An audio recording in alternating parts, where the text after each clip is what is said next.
বুলি ক'লে আমাৰ এইটো 2025 বৰ্ষৰ প্ৰথম আমি এই আয়োজন কৰিছোঁ কৰ্মশালা।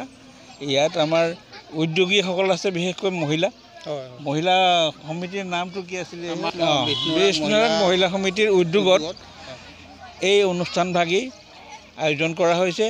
আৰু কণ ল'ৰা ছোৱালী, বিশেষকৈ ছোৱালীবিলাকক নাচ বাগৰ বিশেষভাৱে প্ৰশিক্ষণ দিয়া হৈছে। আৰু এইটো শুভ আৰম্ভণি, আৰু ভৱিষ্যতে তেওঁলোকৰ আৰু ইয়াৰ বিকাশ হ'ব বুলি আমি আশা কৰিছোঁ। প্ৰশিক্ষক আহিছে আৰু তেখেতসকলৰ যি নাচৰ ভংগীমা আমি দেখি বেশ সন্তুষ্ট হৈছোঁ। আৰু তাকে চাই আমাৰ ল'ৰা ছোৱালীবিলাকেও এইটো ঢোল বাদন, নাচ, পেঁপা, গগনা সকলোখিনি আমাৰ বাদ্য বজাবলৈ শিকিব লাগে। আৰু সেইধৰণে প্ৰশিক্ষকৰ যদি প্ৰয়োজন হয়, আমি এই তলবালিজনৰ ৰাইজে আমি চেষ্টা কৰিম কেনেকৈ আমি প্ৰশিক্ষণ আনি পেলাই আমাৰ ল'ৰা ছোৱালীবিলাকক শিক্ষা দিয়ে।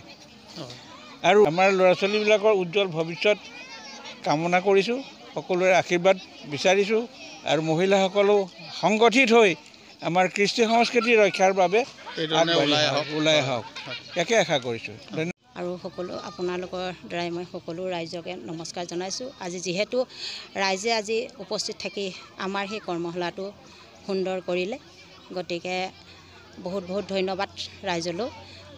আমি 5 এপ্ৰিলৰ পৰা কৰিছিলোঁ আৰু আজি 13 এপ্ৰিললৈকে আমি সামৰণি মাৰিলোঁ আজি। আৰু এই 9 দিনত আমাৰ সৰু কণ মইনাহঁতে আপোনালোকে দেখিছে অতি সুন্দৰকৈ বহুত ধুনীয়াকৈ শিকিছে। আৰু আমি আশা কৰোঁ অহাবাৰ মানে বহাগত চ'ত মাহতে আৰু 15 দিনীয়াকৈ কাৰ্যসূচী ল'ম বুলি আমি মানে আশা কৰিছোঁ। বোকাজানৰ পৰা নিমন্ত্ৰণ জনাইছিলোঁ।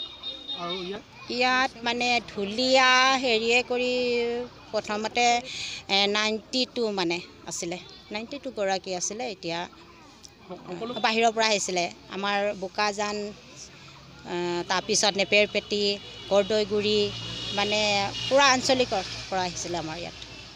আমি এইটোৱে আহ্বান জনাম, যিহেতু আমি নিজৰ বিহু বাপতিসাহোনটো আমি ৰক্ষা কৰিবৰ বাবে আমি এটা মহিলা কমিটি গঠন কৰিছোঁ, বিষ্ণুৰাগ। আৰু সেই বিষ্ণুৰাগে মানে আমি আকৌ প্ৰশিক্ষণ দি তেওঁলোকক মানে এই আমাৰ যিটো জাতীয় উৎসৱ সেইটো জীয়াই ৰাখিবৰ কাৰণে আমি চেষ্টা কৰিম। আৰু অভিভাৱকসকলকো আমি অনুৰোধ জনাম যে আমাৰ নিজৰ জাতীয় উৎসৱটো যাতে জীয়াই ৰাখে। আৰু আগলৈকে দিনত যিখিনি আমাৰ প্ৰশিক্ষক লৈছে তেওঁলোকে যাতে এটা ভাল মঞ্চ পায় আৰু তেখেতৰ মানে জীৱনলৈ মানে উন্নতি আহে, সেইটো কাৰণে।